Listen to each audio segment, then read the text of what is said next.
Kita mulai nggak, oke? Bismillah. Assalamualaikum warahmatullahi wabarakatuh. Alhamdulillahi bi ni'matihi tatimmus salihat wa bi fadlihi tatanazzalu al khairat wal barakat wa bi tawfiqihi tatahaqqaqu al maqasid wal ghayat.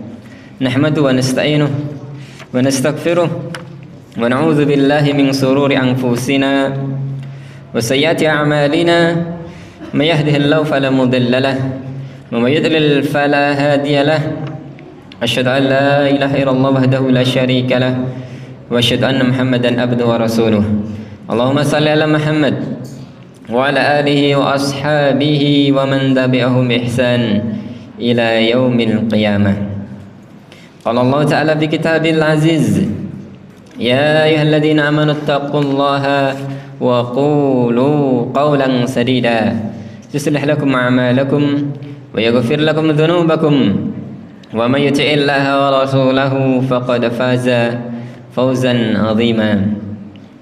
Jamaah rahimakumullah, jamaah pengajian rutin malam Jumat Masjid Al-Ikhlas Gayam, yang mana untuk pekan ke-5 ini tadi kalau saya nggak diingatkan juga lupa itu jadwalnya saya tematik. Insyaallah hari ini malam ini kita akan sedikit membahas, kita akan bahas satu surat ringkas dalam juz 30 dan satu hadis. Satu surat ringkas kita coba tadabburi maknanya, dan juga satu hadis dari Rasulullah. Dan ini sengaja saya sudah print untuk visualisasi hadis tentang ajal, tentang ajal dan juga keinginan manusia. Tapi ini tehnya satu, air putihnya 1-2 jam berarti Pak. Berapa? 3 jam. Biasanya kan kalau 1 gelas 1 jam. Nggih, mungkin Kang sampun angsal teh dipun nujosien. Baik, bismillah. Jamaah makhluk manusia itu punya banyak keinginan. Punya banyak angan. Ini ada sebagian santri itu nggih. Keinginannya, angan-angannya lulus tepat waktu, ya enggak? Habis itu nikah, kerja dulu, kemudian apa? Nikah. Gitu. Kalau udah nikah nanti pengen punya anak, kemudian pengen, yang penting punya alat transportasi, motor, second enggak apa-apa, dan punya apa? Rumah sendiri, kecil-kecil enggak apa-apa, RSSS. Rumah sangat sederhana, susah selonjor. Yang penting punya sendiri. Itu keinginan manusia. Tapi ketika sudah punya motor, punya rumah, kira-kira pengen lagi enggak? Pengen lagi. Yang punya motor pengen punya mobil. Itulah manusia. Yang sudah punya rumah pengen apa? Punya rumah lagi, atau pengen renovasi. Ini sudah sejak dulu di perumahan korpri itu nggih, kan modelnya mungkin sama dulu nggih. Sampingnya sudah tingkat 2. Sampingnya lagi yang dulunya keramik sudah jadi apa? Granit. Kok ini masih model apa? Standarnya. Keangan-angan kapan apa? Renovasi. Manusia begitu. Bahkan udah punya istri pun ingin apa lagi itu. Manusia keinginan itu nggak ada batasnya. Manusia seperti itu. Angan-angannya itu jauh gitu. Tapi ingat, manusia dibatasi dengan ajalnya. Dan nanti hadis yang akan kita baca luar biasa menggambarkan tentang sifat manusia. Dan juga sekaligus menggambarkan realita kehidupan. Dan juga sekaligus nanti hadis ini menunjukkan tentang sebuah renungan besar. Ada pelajaran-pelajaran hidup yang harusnya kita renungi itu. Sebelum datangnya ajal, terus Allah sudah memberi tanda-tanda, memberi peringatan-peringatan. Maka jangan sampai nanti kemudian disepelekan. Nah ini manusia. Angan-angannya panjang itu, seolah-olah hidup selamanya itu. Bahkan yang lebih aneh lagi, manusia itu semakin mendekati ajalnya, semakin apa? Panjang angan-angannya tadi. Ini manusia.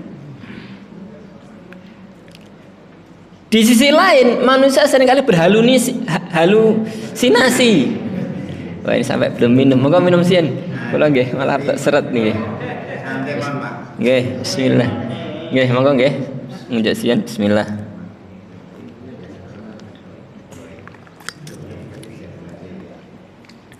Halusinasi. Dia hidup di dunia tapi bayangannya itu nggak di dunia. Bayangannya dia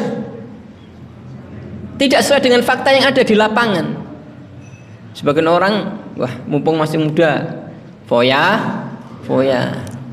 Nanti kalau mati, kalau tua, kaya raya, mati masuk surga. Kecil dimanja-manja, muda foya-foya, tua kaya raya, mati masuk surga. Bu, pengen mboten bu? Pengen mboten? Pengen, kalau ada itu pengen loh. Firun Ustaz. Nah, pengen masuk surga. Manusia. Tapi sering kali apa? Itu hanya halusinasi. Kalau orang pengen sukses kaya raya, ya kecilnya harus apa? Berusaha, mudanya harus apa? Berjuang.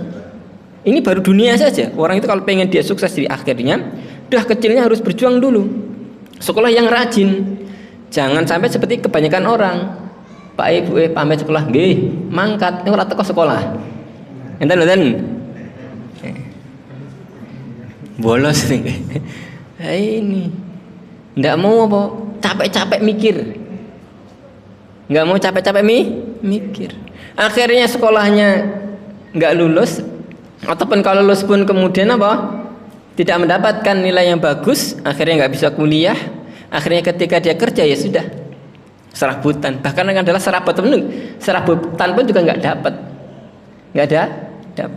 Akhirnya dia kerja sepanjang hidupnya dengan ototnya terus. Sampai bahkan mungkin punya putu sekalipun belum mapan itu. Belum mapan. Gara-gara apa? Awalnya pengen enak. Tapi ternyata ujungnya malah susah. Ini baru di dunia. Apalagi dapat di akhirat nanti. Orang nggak mau capek-capek ya, beramal soleh. Orang nggak mau capek-capek beribadah. Orang nggak mau capek-capek ngaji. Ngaji niku apa mboten? Apa mboten? Wah, apa keju nggih. Moga-moga usah tem kecepet. Ya ini saya jam 8 pun rampung nggih. Itu kadang harus 1 jam ngaji sampai keju gitu. Ya Allah. Perlu berjuang. Agar apa? Nanti di akhirat bahagia. Hidup berjuang, nanti di akhirat bahagia. Tapi kebanyakan manusia tidak. Dilalaikan keinginan duniawinya, akhirnya kemudian apa? Sampai ajalnya tidak bersiap untuk akhirat. Nah ini jangan sampai. Oke, sebelum lanjut, monggo ya kita baca dulu satu surat pendek, yaitu surat At-Takatsur. Surat apa? At-Takatsur. Ini pun hafal nggih? Sudah hafal, kita baca. Monggo ya, surat At-Takatsur ini singkat, hanya ada 8 ayat. Baca. Membaca satu ayat ya. Kemudian nanti ngikuti. Ayo, tawad dulu.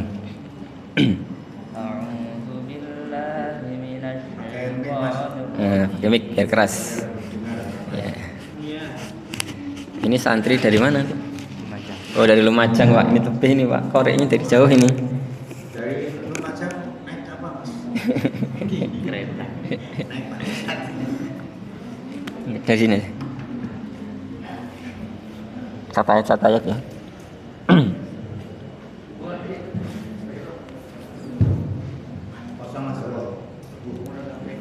Go, aja go. Ayo. A'udzu billahi minasyaitonir rajim. Monggo sareng-sareng.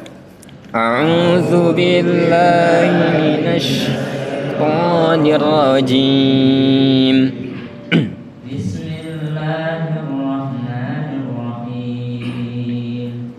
Bismillahirrahmanirrahim. Alhaakumut takatsur Alhaakumut takatsur hatta zurtumul maqabir hatta zurtumul maqabir kalla sawfa ta'lamun kalla sawfa ta'lamun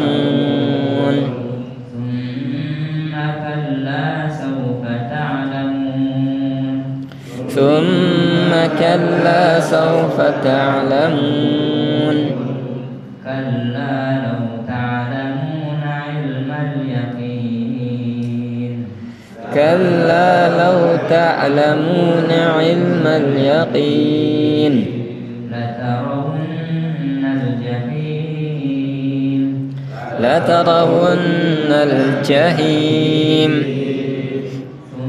thumma latarawunnaha 'ainal yaqin thumma latarawunnaha 'ainal yaqin ثم لتسألن يومئذ عن النعيم thumma latus'alunna yawma idzin 'anil na'im.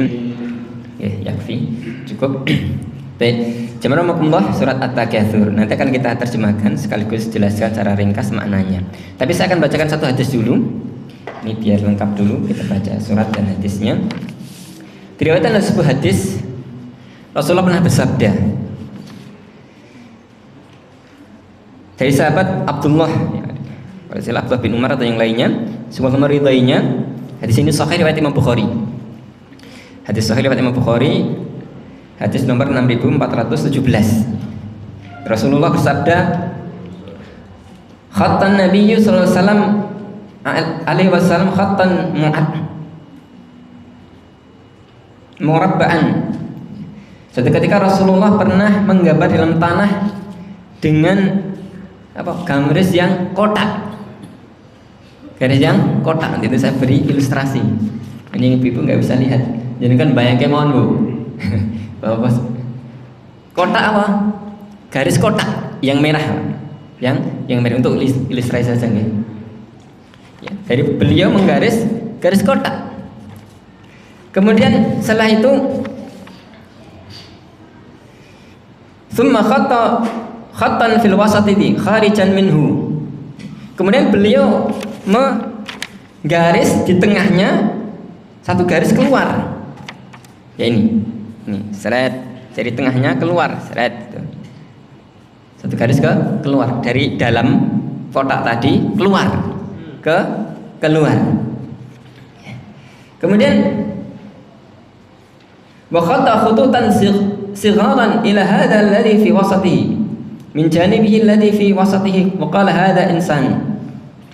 Kemudian beliau menggaris garis kecil-kecil di samping apa?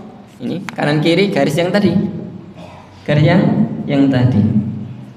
Ini saya tidak baca lengkap hadisnya, saya terangkan secara singkat. Jadi Rasulullah menggaris gambar kotak. Kemudian menggaris satu garis di tengah. Kemudian menggaris garis-garis yang lainnya. Kemudian Rasul mengatakan ini manusia. Ini gambar manusia. Dan ini yang garis tengah ini tadi, ini angan-angannya panjang gitu, panjang. Tapi angan-angan ini diliputi oleh siapa? Ajalnya. Ajalnya yang kotak merah ini. Angan-angan yang menembus ajalnya.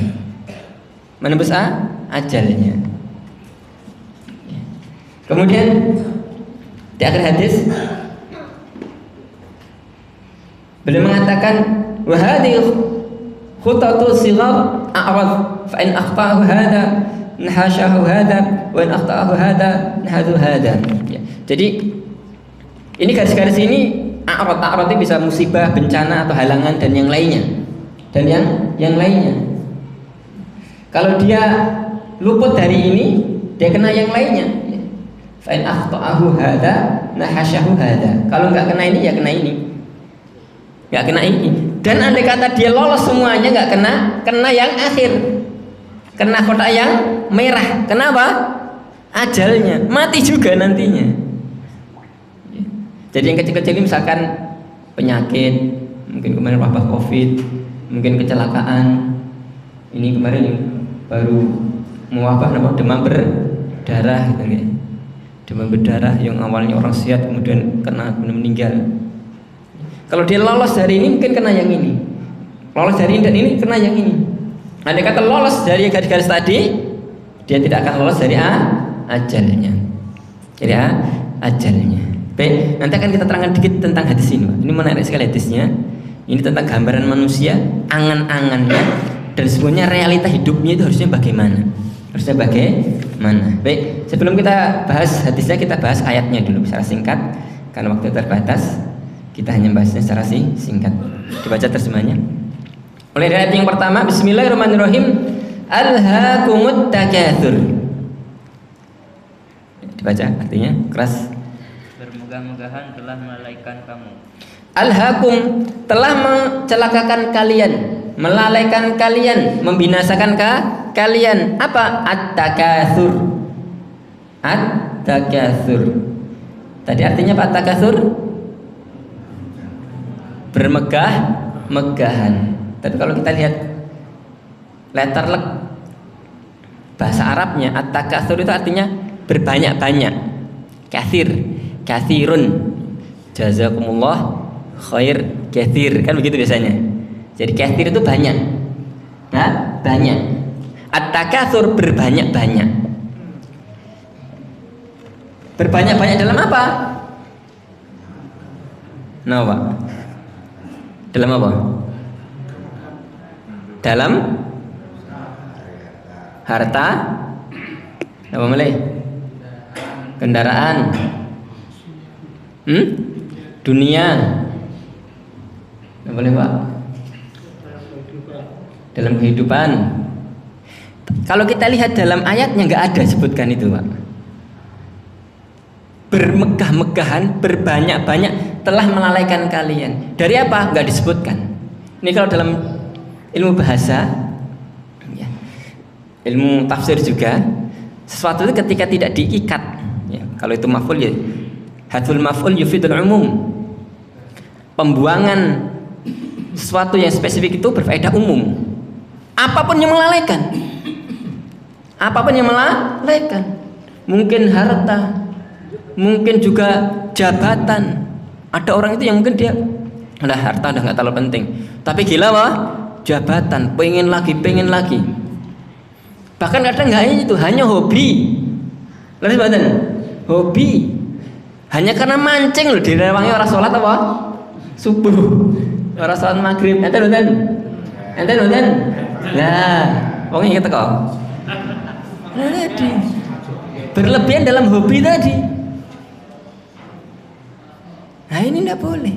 Jadi ayat ini umum. Apapun itu, ketika orang berbanyak-banyak at-takatsur di dalam hal itu melalaikan dia, termasuk dalam ayat ini. Dan indahnya Al-Quran. Ya, ketika dibuang suatu yang spesifik berfaedah umum. Apapun yang melalaikan ini bisa membinasakan dan itu termasuk hal yang diharam. Jadi sebenarnya yang jelek bukan hartanya, bukan kekuasaannya, bukan ininya atau itunya, tapi berbanyak-banyak itu yang jelek. Kemudian melalaikan. Kalau harta misalkan banyak sahabat yang kaya, contohnya siapa? Abdurrahman bin Auf, Utsman bin Affan, kaya sekali, Pak. Utsman bin Affan ketika perang Tabuk kalau tidak salah, ini sedekah dengan 800 ekor onta. Coba, Pak. Jadi enggak ada HP nggih, manghitung. Itu kalau onta itu harganya kira-kira berapa satunya? Dan saat niki sapi pinten, Pak? Ngajeng kurban niki. Sapi pinten? 25 nggih. Onta itu lebih, Pak. Minim ya 75 juta. Biar gampang yang agak lumayan 100 juta. Pinten 100 juta. Kalau tadi Utsman tadi infaknya 800 ekor, berapa juta? Pinten? Bengi-bengi kon ngitung abot tok nggih. Senenge dereng medal kok. 800 kali 100 8 miliar. 8 miliar atau 80 miliar? 8 miliar. Ya 8 miliar. 8 miliar atau 80 nih? Kleru ndak hitungnya? Wah, ragu kalau ini. 100 kali berapa? 800 berarti berapa? Nah, 80 miliar, Pak. Ini mukanya jarang medal sana kayak 80 miliar. Itu baru sekali peperangan, baru sekali infak. Berarti Utsman tuh kaya betul? Kaya sekali. Tapi dekat dengan Allah, warok sekali beliau. Menunjukkan sebenarnya bukan hartanya bermasalah, tapi ketika orang kemudian berlebih-lebihan dalam harta itu, melalaikannya, bahkan kadang mencari harta rela, siang jadikan malam, malam jadikan siang, kepala jadikan kaki, kaki jadikan kepala. Enten mboten? Tadi direlami ora salat. Nah tadi. Nah, ini bahaya. Ini bahaya. Alhaakumut takatsur. Berbanyak-banyak, bermegah-megahan telah melalaikan kalian. Contoh, mohon maaf, ini paling banyak dilakukan manusia. Dah hidupnya itu habis hanya untuk ngejar membangun rumah. Sejak sebelum nikah mikir omah, sudah nikah yang dipikir omah, punya anak yang dipikir rumah, bahkan sudah punya putu pun juga yang dipikir apa? Rumah lagi. Karena apa? Kelihatan tiap hari masuk rumah, minggu kiri, wah udah tingkat, miliknya belum tingkat, kepikiran itu karena tiap hari kelihatan ada aja yang kurang. Bahkan berenovasi rumah ada yang kurang betul? Ada aja. Akhirnya hanya untuk itu. Bahkan kalau kita coba Pak, ini sederhana aja, kita di kita ya, bahkan nggak hanya di kita, ini juga problem di negara lain. Rumah itu tidak murah, tidak murah. Misalkan orang dengan gaji yang standar aja Pak, dia punya gaji misalkan guru atau apa, gajinya UMR misalkan Pak, ada yang guru itu gajinya Pak jauh di bawah UMR Pak, masih ada di bahkan di Sukoharjo di bawah 1 juta Pak. Bayangkan Pak, di bawah 1 juta. Misalkan orang gajinya UMR, gaji UMR, untuk kebutuhan beli popok dan lain-lain, dah dia sebulan bisa nabung 1 juta. Ini yang bisa ditabung untuk beli rumah. Dia pengen beli rumah modelnya ini yang kontraktor sendiri. Tipe pilih. Oh 36 misalkan. Pinten kalau 36 saat ini? 300 ya. Pun ngitung sing gampang mawon, ojo sing koma-koma bingung nggih. Pun dia punya tiap bulan 1 juta. Mau beli rumah harga 300. Butuh berapa tahun, Pak?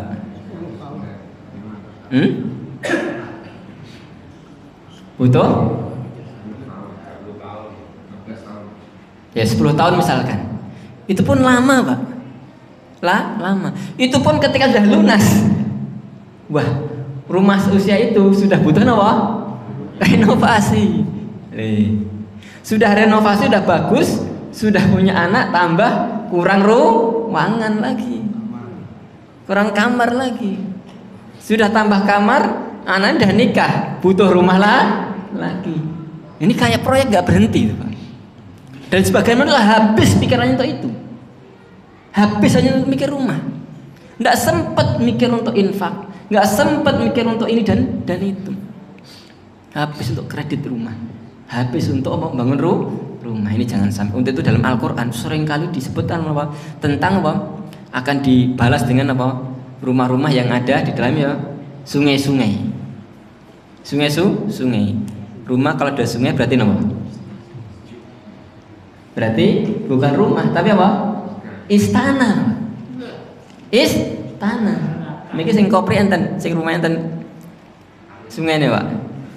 Kula enten di rumah. Nggak ada Pak. Rumah kalau ada sungainya istana Pak. Menunjukkan nanti di akhirat dibalas dengan balasan yang besar. Ini untuk apa? Agar manusia hidupnya jangan sampai sibuk mikir rumah dunia, lalai dari rumahnya di akhirat. Mirip di Al-Quran juga banyak sebutkan tentang bidadari. Agar apa? Jangan sampai manusia laki-laki dilahirkan oleh wanita. Karena fitnah besar bagi apa? Laki-laki. Selalu begitu. Termasuk juga di dalam akhirat. Di dalam surga disebutkan nanti akan mengalir sungai-sungai. Ada sungai susu, ada sungai madu, dan seterusnya. Agar manusia apa? Jangan kemudian ngejar di dunia. Mungkin dia makan hewan atau makan yang haram karena lezat atau yang lainnya. Ini sekarang manusia itu ketika membaca Al-Quran sebenarnya dia punya pilihan. Milih yang ini yang Allah janjikan, atau milih kemudian apa? Dengan kesenangan saat di dunia. Begitu. Alhaakumut takatsur hatta zurtumul maqabir. Artinya kita agak percepat. Sampai kamu masuk ke dalam kubur. Hatta zurtumul maqabir, hatta sampai zurtum kamu masuk. Tapi kalau kita lihat teksnya itu, zurtu itu artinya ziarah. Sampai kamu ziarah kubur. Mungkin orang bingung artinya itu ya. Terjemahan bebasnya apa? Masuk kubur. Itu ketika ada seorang Arab Badui dengar ayat ini, dia mengatakan demikian. Wallah wa mazair bimuqim. Demi Allah, tidaklah orang yang berkunjung itu akan menetap. Maksudnya apa? Masuk kubur bukan untuk selama-lamanya. Itu hanya mampir saja. Sebentar saja. Transit saja. Nanti ada terusannya. Padahal kalau kita renungi jamarakumullah, kalau misalkan orang meninggal tahun 2000, berarti sekarang sudah berapa? 24 tahun. Kalau orang meninggal tahun 1 Masehi, sudah 2500 tahun. Orang kalau meninggal di zamannya Fir'aun. Fir'aun itu tahun berapa nggih? Katakanlah yang paling tua tahun 3000 sebelum Masehi. Jadi meninggal tahun 3000 sebelum Masehi. Ini zamannya Sumeriah dan yang lainnya. Berarti sudah dikubur berapa tahun? 3000 tambah 2500. Sudah 5000. Bayangkan Pak, 5000 tahun. Tapi itu baru ziarah. Baru transitnya. Transitnya 5000 tahun, Mbak. Bayangkan. Sampainya berapa tahun nanti? Jadi ziarah kuburnya, masuk kuburnya 5000 tahun. Itu pun baru sebentar. Jadi kubur itu nggak ada bandingannya dengan akhirat nanti. Meskipun 5000 tahun, itu sebentar saja dibanding dengan akhirat. Masuk ya subhanallah. Dunia ini dibanding kubur jauh, Pak. Orang hidup di dunia, misalkan dia hidup di dunianya selama 50 tahun kemudian meninggal. Di kuburnya 5000 tahun. Berapa kali lipatnya itu? 50 banding 5000. 100 kali lipatnya. 100 kali lipatnya. Aneh kalau orang ngejar yang 50 tahun merelakan yang 5000 tahun. Bayangkan kalau dibandingkan dengan akhiratnya, masih lebih jauh lagi. Tapi manusia seringkali lalai, ngejar yang sebentar, lalai dari yang panjang. Lah ini faedah yang pertama. Faedah yang kedua, hatta zurtumul maqabir, disebutkan dalam sebuah hadis, manusia itu nggak pernah puas, Pak. Nggak pernah puas. Bahkan dalam sebuah hadis, lau kana li bani adam wadiya min adh-dhahab, andai kata manusia itu punya satu lembah emas. Bayangkan satu lembah emas. Bu, enten sing gadah sekilo, Bu. Emas sekilo, enten sing gadah. Pak Guru Darmati niku. Tadi. Jangan 1 kilo, 1 on enggak. Jangan 1 on sak gram ya. Nah, ini gini. Bayangkan. Emas itu 1 on harganya berapa, Pak? 1 on saja. Lumayan deh. Ini misalnya emas murni ya. Digawe emas murni sekarang berapa 1 gramnya? 1 juta misalkan pun gawe gampang. 1 juta. Jadi kalau 1 on berarti 100 juta. Kalau 1 kilo 1 miliar. Yang sak truk. Yang sak lembah. Kula niki nembe ngapunten nggih. Saya itu sedang bikin masjid, Pak. Masjid itu sawah, saya uruk lagi itu mungkin dari sawahnya itu mungkin 3 meter Pak uruknya itu. Saya nguruk mungkin hampir 400 truk atau berapa itu. Baru separuhnya belum selesai itu, Pak. Itu baru segitu satu masjid. Kalau satu lembah itu berapa truk itu? Itu emas, lemah saja kelihatannya uangnya itu dah ya ketulungan, lemah loh. Tanah saja itu udah mahal itu. Allah kira apa? Emas. Tapi manusia meskipun satu lembah emas kurang, Pak. Watak manusia tidak pernah puas. Lau kana li bani adam wadiyan min adh-dhahab. Andai kata manusia punya satu lembah emas, labtaghal akhar. Pengen yang lainnya. Manusia nggak pernah puas. Mirip misalkan seorang laki-laki sudah punya istri cantik dan lainnya. Jena apa?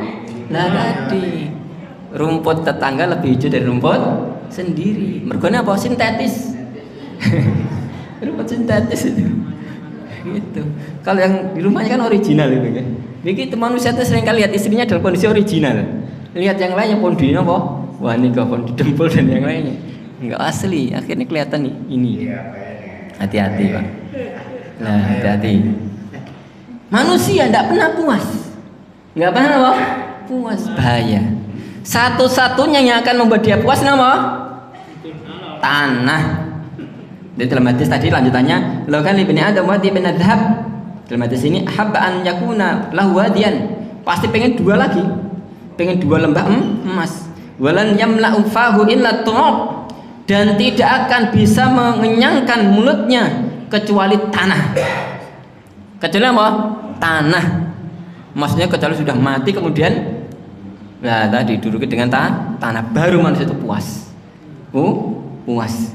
Wa yatubullah ala may yasha, dan Allah Maha Pemaaf bagi orang-orang yang bertaubat.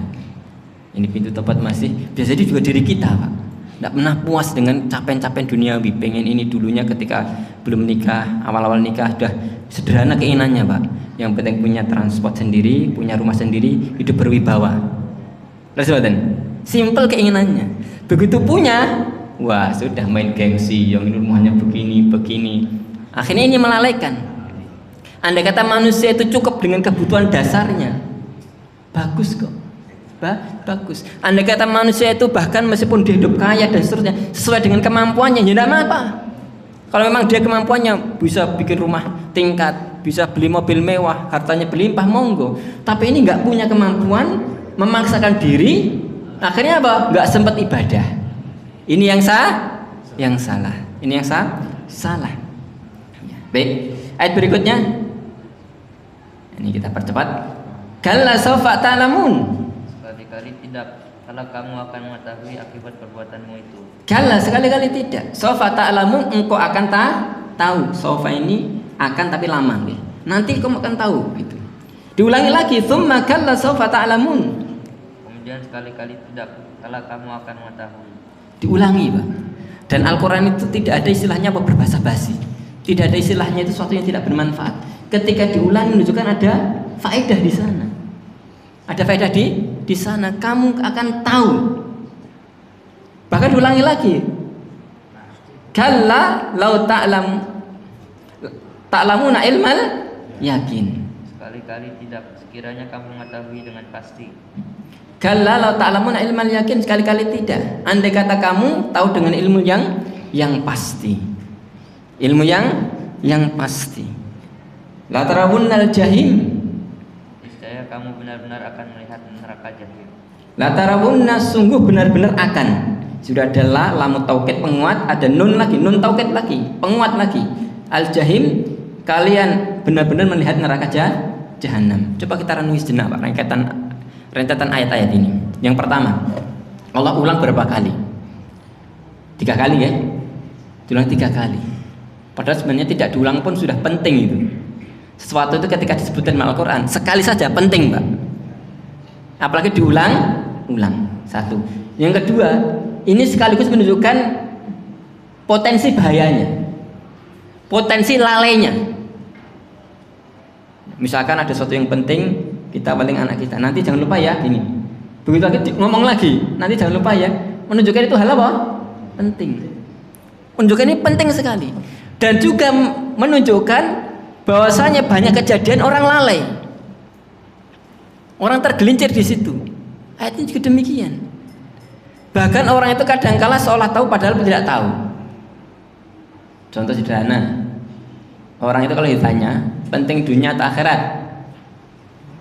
Pak, penting dunia atau akhirat? Bu, penting dunia atau akhirat? Hampir semuanya jawab akhirat, Pak. Akhirat, dunia sementara, akhirat selamanya. Pun coba dibuktikan aja, Pak. Nyatanya manusia itu mementingkan dunia. Dilihat dari gajinya saja. Guru misalkan udah dapat sertifikasi, misalkan oke, pun saya nggak tahu berapa oke. Soalnya saya bukan guru oke. Misalkan orang gajinya 5 juta, misalkan Pak. Kalau penting akhirat, kan minimal bukan sebagian, lebih banyak akhirat harusnya. Lebih banyak kan berarti 50% udah sedikit, dah 51% aja Pak. Kalau gajinya 5 juta harusnya ya 2,5 lah minimal, atau 2,6 juta untuk pun masjid Al-Ikhlas. Bismillah gitu ya. Infak masjid, separuhnya untuk ngejar dunia. Enten mboten, Pak? Enten mboten? Kita mboten enten. Kadang cuma 1 lembar aja abut mikir ya JR itu enggak. Kita sendiri seolah-olah kita itu tahu akhirat, seolah tahu pentingnya akhirat, nyatanya tidak. Lalai nyatanya itu. Sehingga diingatkan, kamu nanti akan benar-benar tahu pentingnya akhirat. Kamu akan benar-benar tahu hinanya dunia. Nanti, sekarang kan lalai. Bahkan orang yang sudah ngomong penting akhirat, dunianya sementara, itu pun belum tentu paham apa yang dia omongkan. Saya sering memberi ilustrasi. Saya pernah, anak saya tuh ngomong begini. Misalnya dulu anak yang nomor 3 ini, misalnya mungkin ketika masih umur 3 tahun, dia ngomong begini. Dia datang bawa permen, ngomong begini, jangan makan permen giginya sakit. Dia datang tapi bawa apa?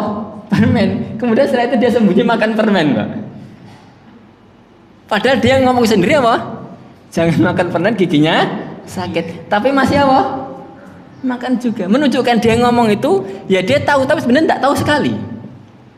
Dari tahu hanya di permukaan saja. Jadi omongin jangan makan permen nanti sakit ya gitu. Tapi nyatanya dia masih apa? Kalah dengan keinginannya. Anak kecil biasa. Memang segitu pengetahuannya. Manusia juga demikian. Kalau ditanya penting akhirat atau dunia, penting akhirat. Tapi sebenarnya kalau dari ilmu yakinnya belum sampai. Dia belum yakin akhirat itu lebih penting. Dia belum sampai mendalami betul dalam dirinya akhirat itu lebih penting. Penting dunia. Ini penting. Ini apa? Penting. Untuk itu sama Rasulullah di sini tadi ada 3 tingkatan ilmu. Ini pembahasan yang lainnya. Ilmu itu bisa 3 tingkatan keyakinan. Yang pertama adalah ilmu yakin. Yakin karena ilmu. Yang kedua ainul yakin. Yakin karena melihat. Yang keempat hakul. Yang ketiga hakul yakin. Yakin karena sudah apa? Terjadi hakikatnya. Sudah masuk, sudah berinteraksi langsung. Orang beriman tidak beriman, nantinya di akhirat akan beriman juga. Nantinya akan yakin juga dengan akhirat. Nantinya akan yakin betul pentingnya akhirat.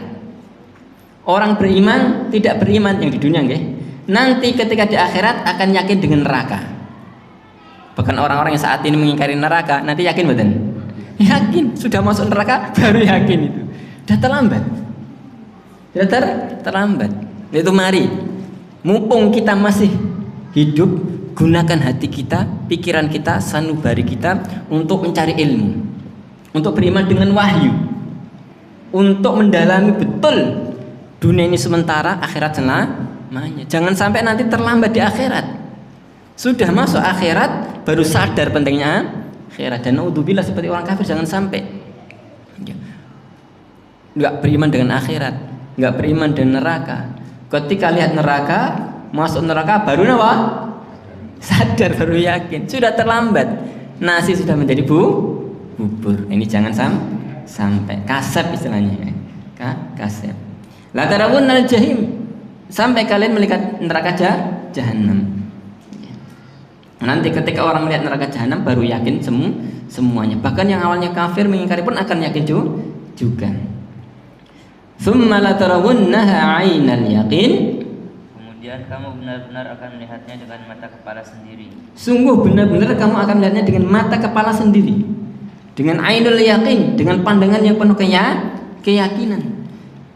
Tsumma la tus'alunna yawma idzin 'anin na'im. Kemudian kamu benar-benar akan ditanya pada hari itu tentang kenikmatan yang megah di dunia itu. Kemudian nanti di akhirat kalian akan ditanya dengan kenikmatan yang megah tersebut, dengan berbagai macam kenikmatan yang Allah berikan. Subhanallah, ayat ini kalau dibahas panjang, tapi saya ingin fokus pada pembahasan kita tadi.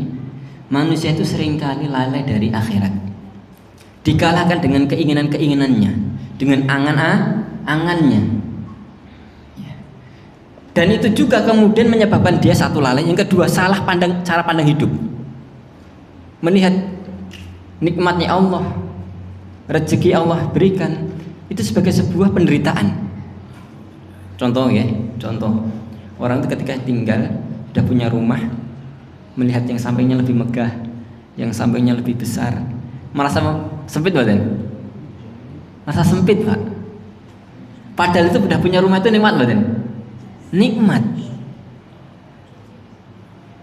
Tapi cara pandangnya kemudian menyepelekan nikmat tadi. Apalagi misalkan dia nggak bandingkan dengan orang lain, tapi bandingkan dengan keinginannya. Bandingkan dengan keinginannya. Wah, keinginannya itu nanti saya pengen punya rumah minimal ukurannya 100 meter misalkan. Dibayar lunas gitu. Misal keinginannya. Ternyata nggak seperti itu. Dapatnya rumah subsidi RSSN itu pun nyicil itu.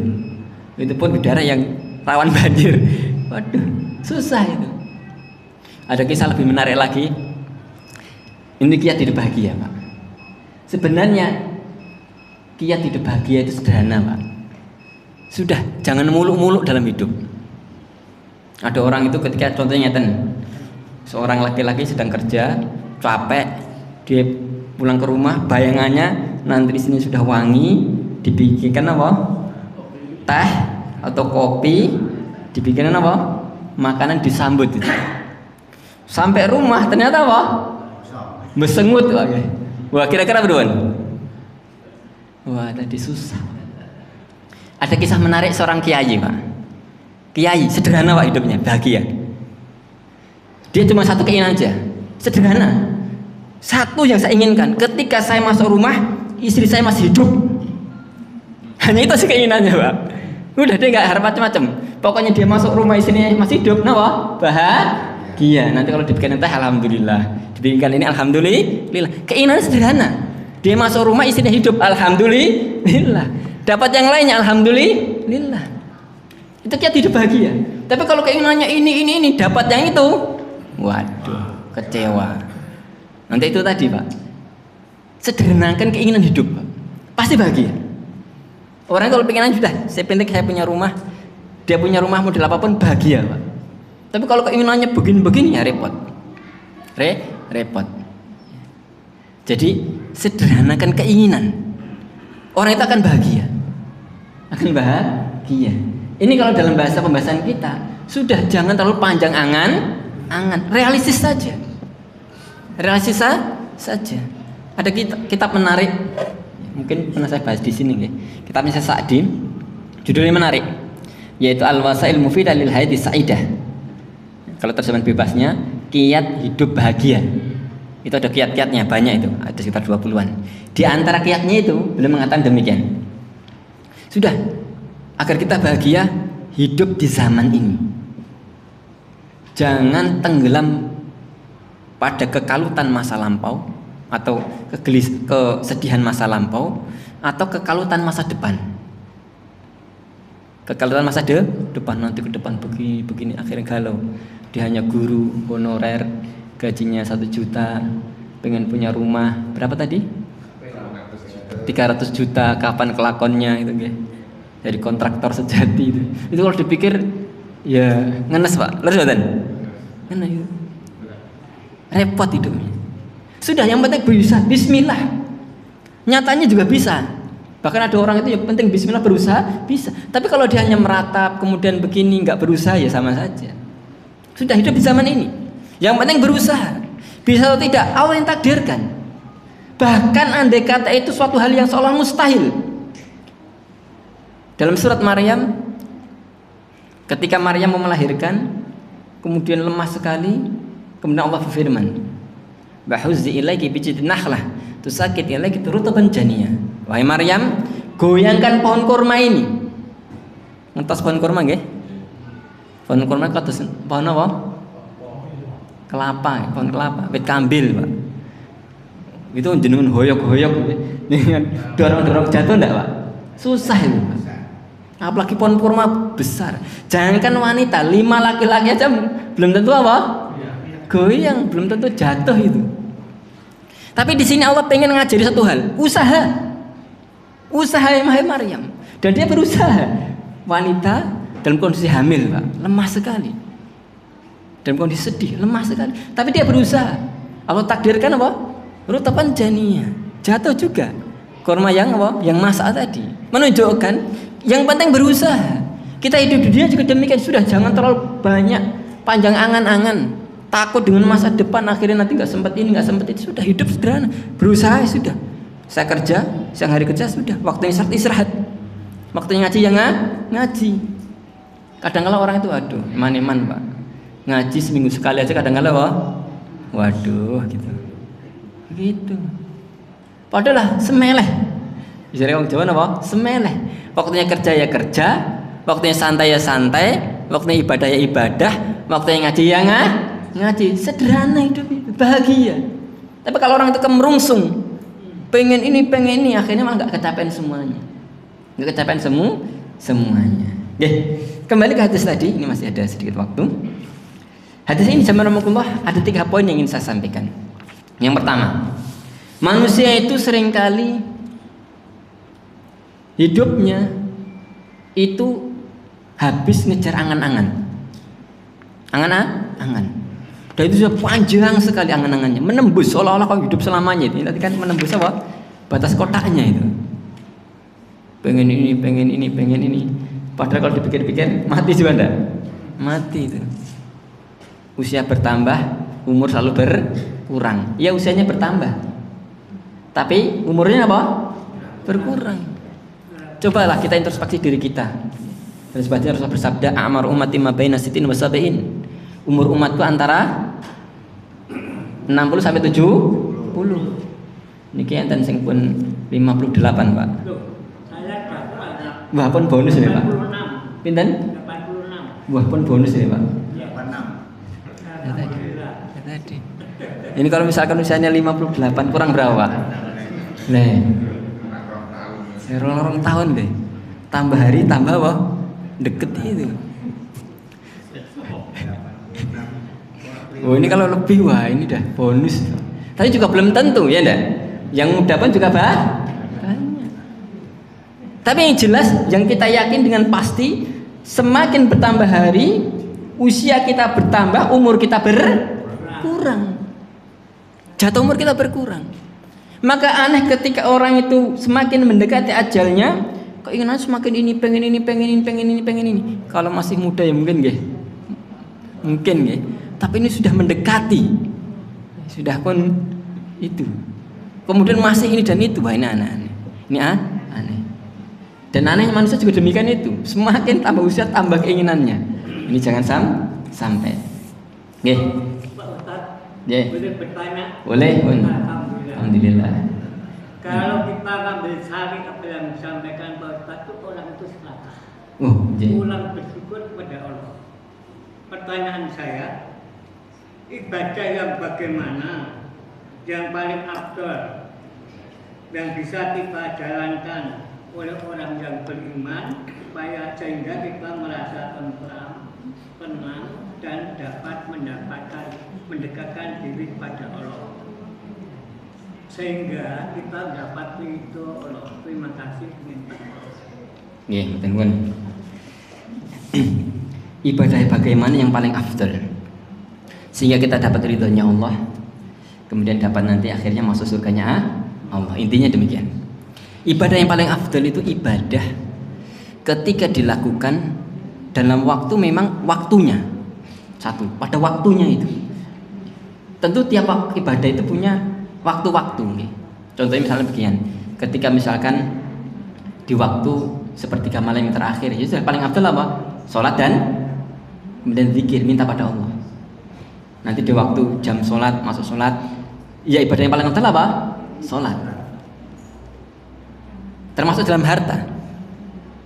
Waktu yang paling afdal adalah ketika orang lain butuh dan ketika dia sedang senang-senangnya dengan dunia itu. Itu dalam hadis disebutkan sedekah apa yang paling afdal? Yaitu ketika engkau masih apa? Sehat. Satu, masih sehat. Kemudian engkau sedang senang-senangnya dengan dunia. Pengen bikin ini, pengen bikin ini, pengen ini. Dan engkau masih takut dengan kemiskinan. Takut dengan kemiskinan. Sedekah di waktu itu paling afdal. Orang kalau misalnya udah mau meninggal, udah sentik-sentik, udah saya infak ini untuk ini, untuk ini, orang begitu. Padahal apa? Waqad kana lil fulan. Padahal sebenarnya kalau dalam kondisi seperti itu, dalam hukum fikihnya tidak boleh dia melakukan transaksi apa? Perubahan finansial, itu sudah menjadi milik ahli warisnya. Jadi meskipun sama-sama infak, tapi beda nilainya. Yang ini tadi dia infak kan kondisinya memang sudah bukan hartanya dia lagi. Dia kondisinya misalkan dia mau meninggal, mau ini. Beda ketika masih sehat, masih sedang pengen ini, sedang butuh, kemudian diinfakkan, wah luar biasa itu. Itu ibadah yang paling afdal. Jadi ibadah itu yang paling afdal ketika dijalankan pada waktunya. Pada waktunya. Dan juga anfa'uhum linnas, yang paling bermanfaat untuk manusia. Kadang itu orang butuhnya apa? Misalkan di suatu tempat nggak ada masjid, ya dia bangun masjid. Atau mungkin suatu tempat di sana nggak ada kurban, ya dia berikan kurban. Atau satu tempat butuhnya misalkan datangkan seorang mubaligh ustadz yang ngajari ini, sudah biayai pembiayaan datangkan ustadz tadi. Atau yang lainnya yang paling bermanfaat untuk manusia. Ini ibadah yang paling penting dan paling afdal. Ngerti nggak? Oke? Baik, kita lanjut sedikit. Jadi manusia itu keinginannya kadang panjang, menembus batas ajalnya tadi. Padahal tidak mungkin.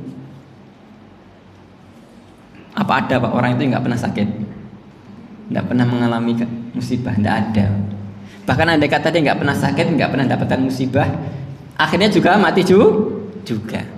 Satu faedah. Faedah yang kedua, hadis ini juga menunjukkan satu hal penting, yaitu bahwasanya manusia itu sebenarnya sudah diingatkan Allah. Adanya a'rad tadi, adanya musibah-musibah tadi. Bah, pernah dia mungkin kecelakaan sampai ya udah karek sanil itu, okay. Udah kira-kira tuh hampir apa? Mungkin kalau tidak diberi pertolongan Allah mungkin sudah tamat gitu, okay. Sudah sampai kritis dan yang lainnya. Tapi kemudian ketika sehat, kumat lagi, lalai lagi. Nah ini jangan sampai. Allah itu telah beri pelajaran-pelajaran dengan musibah-musibah kecil, agar manusia apa? Berpikir nanti datangnya musibah yang besar, yaitu ajal. Maka orang yang cerdas, dia akan menggunakan musibah-musibah ini sebagai pelajaran. Pada yang lainnya dari hadis ini juga, yaitu yang terakhir.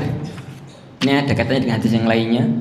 Kalau kita lihat seperti ini, jamaah manusia itu harusnya semakin menuju sana, harusnya itu semakin memperpendek angan-angannya, dan beramal untuk akhirat. Jangan sebaliknya, malah semakin ngejar apa? Dunia. Untuk itu dalam hadis ini penting sebagai penutup. Bedanya orang cerdas dengan orang yang bodoh. Rasulullah bersabda dalam hadisnya, al-kayyisu man dana nafsahu. Orang yang cerdas itu orang-orang yang bisa menahan nafsunya, melawan nafsunya. Wa amil lima badal maut, dan beramal untuk yang setelah mati. Jadi pikirannya jauh ke depan. Kalau istilah orang zaman sekarang futuristik. Kenapa? Futuristik, mikirnya nanti. Udah sekarang capek dulu enggak apa-apa. Capek sholat, capek ngaji, capek infak, enggak apa-apa. Yang penting nanti bahagia. Ini orang yang cerdas. Bahkan dalam terminologi dunia pun sama, Pak. Orang yang cerdas itu orang yang mikirin nanti, enggak apa-apa. Sekarang sekolah capek, kemudian nanti dia harus berangkat pagi, kemudian kuliah capek-capek, kerja capek-capek, tapi nanti jadi orang apa? Sukses. Itu orang cerdas. Dunia apa juga demikian. Sebaliknya, orang yang kurang, yaitu orang yang mengikuti hawa nafsunya. Mengikuti hawa nafsunya. Wataman Allahil amani, dan dia berangan-angan pada Allah dengan berbagai macam angan-angan. Maksudnya dia memperturutkan hawa nafsunya, tidak beramal dengan akhirat, tapi pikirannya wah nanti masuk surga, nanti jauh dari neraka. Angan-angan kosong. Angan-angan kosong. Ya kayak tadi, kecil dimanja-manja, muda foya-foya, tua kaya raya, mati masuk surga. Dah, kita putus dulu Pak, nggak usah nyebutkan masuk surganya dulu. Yang ini tadi aja, kecil dimanja-manja, muda foya-foya, tua kaya raya. Ini pun jarang terjadi Pak. Jarang terjadi. Misalkan dia foya-foya terus, ini kemudian tuanya kaya raya, belum tentu Pak. Orang yang pengen kaya harusnya hemat, harusnya ini. Sampai sini aja ini udah nggak masuk akal gitu. Apalagi mati masuk surga tadi, nggak mau beribadah, hidupnya habis ngejar hawa nafsu duniawi, wah susah, susah. Maka jangan menjadi orang yang tadi bodoh, yaitu apa, mengikut hawa nafsunya, dihabiskan dengan angan-angan kosong, dengan angan-angan kosong tadi. Hidup realistis, sudah hidup dengan perjuangan, hidup untuk amal, nantinya apa, sukses di akhirat. Ini yang ingin saya sampaikan pada pertemuan ini. Mari satu faedah penting dari surat At-Takatsur dan juga hadis yang kita baca tadi, bahwa hidup ini suatu yang nyata Pak, bukan halusinasi, bukan angan-angan kosong, bukan angan-angan kosong. Kita harus beramal dengan amal yang nyata. Kalau kita pengen masuk surga, pengen sukses di akhirat, ya sudah harus beramal mulai sekarang. Jangan sampai habis hanya untuk angan-angan kosong, akhirnya nanti sengsara di akhirat. Nggih, mangkaten ya, mungkin bermanfaat. Ada pertanyaan Pak? Ternyata nggih. Nanti kalau ada kita tutup dulu baru santai. A'lam bishawab. Wassalatu wassalamu Muhammad. Assalamualaikum warahmatullahi wabarakatuh.